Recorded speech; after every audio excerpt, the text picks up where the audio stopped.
Yang pasti aku harus congrats Mr. Derek for the movie yang betul-betul banyak sekali pesan moralnya.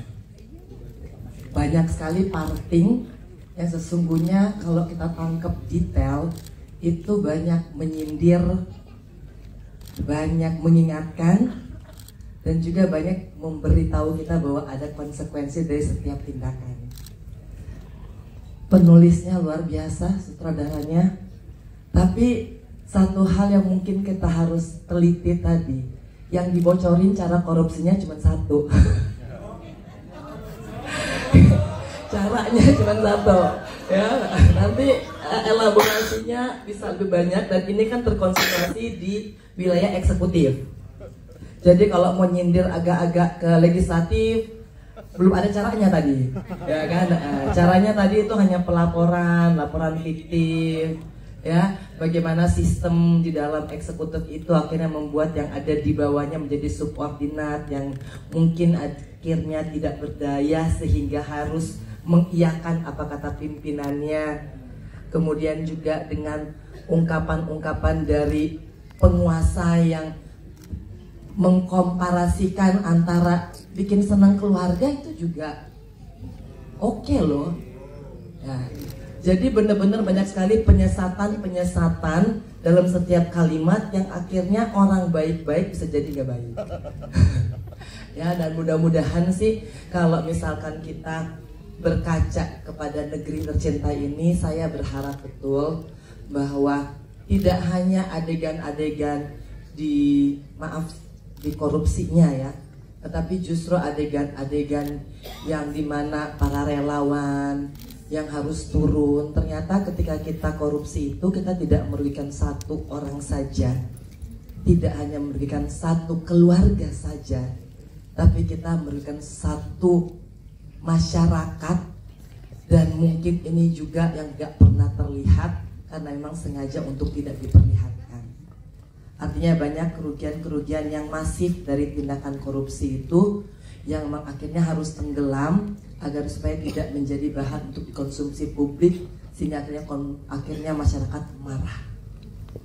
Nah, congratulations once again. Saya nggak bisa banyak ngomong karena terlalu banyak pesan yang ada di dalam film itu, termasuk pengadilan yang akhirnya harus membebaskan. Jadi nggak enak nih ya kan. Harus membebaskan orang yang ternyata justru menjadi mastermind dari segala tindakan korupsi itu. Bayangkan Pak Alim yang budiman. Itu namanya alhamdulillah banget tuh ya, udah alim budiman begitu ya. Dan kita lihat di film itu sebenarnya justru merupakan mastermind dari setiap kegiatan. Nyuruh bikin laporan fiktif ya kan, dihapus video-videonya ya kan, nggak usah ditampilin itu ya kan, take down semuanya. Tapi justru ketika dengan kepura-puraan masuk ke pengadilan, sujud syukur, langsung tok dinyatakan tidak bersalah gitu ya. Karena kita melihat, nah mudah-mudahan ini tidak terjadi di negeri kita. Nah, mudah-mudahan negara kita ini dan negeri kita betul-betul justice for all. Amin. Ya Allah, amin. Ya Allah, amin. Ya Allah ya kan. Dan mudah-mudahan film ini betul-betul bisa menjadi refleksi kita bersama. Kayaknya sudah saatnya sih kita takafur. Ya, dan kita juga harus lihat bahwa Siratal Mustaqim itu ada, ngeri sekali ya ternyata ya Siratal Mustaqim ya. Dan ternyata di dalam Siratal Mustaqim terlihat bagaimana kalau kita cinta duit ya, yang terlihatnya duit terus ya. Tapi akhirnya juga nyungsep juga. Akhirnya nyungsep juga. Dan itu luar biasa loh, memvisualisasikan Siratal Mustaqim itu saya nggak pernah punya bayangan. Nah, karena memang ini yang terjadi. Ya, An-Naml ayat 4. An-Naml ayat 4, a'udzubillahi minasyaitonirrajim, bismillahirrahmanirrahim. Innalladzina la yu'minuna bil akhirati sayanalahum a'malahum fahum ya'mahun. Assalamualaikum. Bismillah ya. Orang-orang yang tidak percaya kepada akhirat akan melakukan kegiatan-kegiatan atau akan melakukan tindakan yang keji, tapi itu terasa indah semua.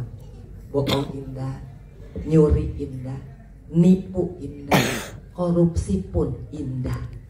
Mudah-mudahan kita tidak tergolong dalam orang-orang yang disebut di dalam surat An-Naml ayat 4, karena di An-Naml ayat 5 itu langsung yang tadi, Shiratal Mustaqim, akan menjadi orang-orang yang mendapat azab di dunia dan menjadi orang yang paling merugi di akhirat nanti.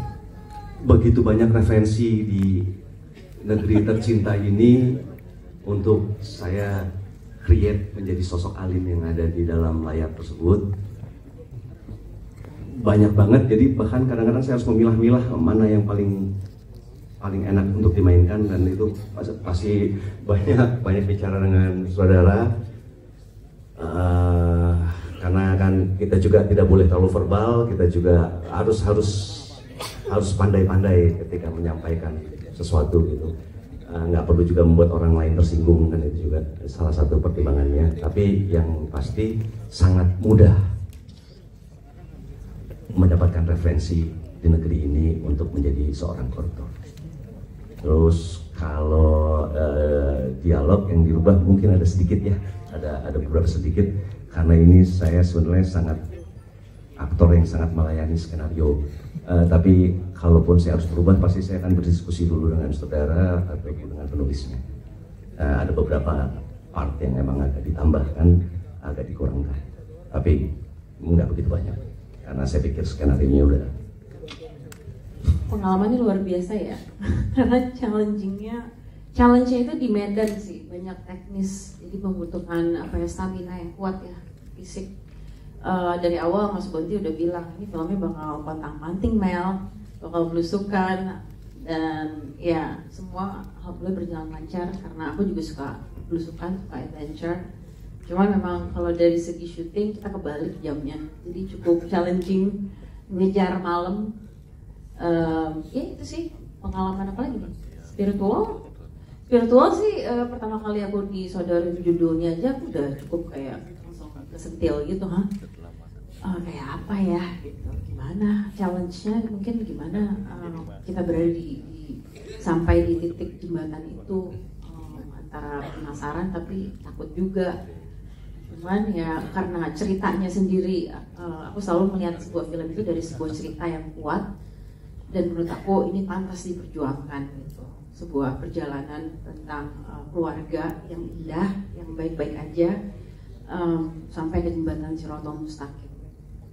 Itu sih, aku mungkin mewakili banyak wanita di luar sana yang sayang sama keluarganya, pasti pengen keluarga yang utuh dan insya Allah pengen berkumpul lagi di surga.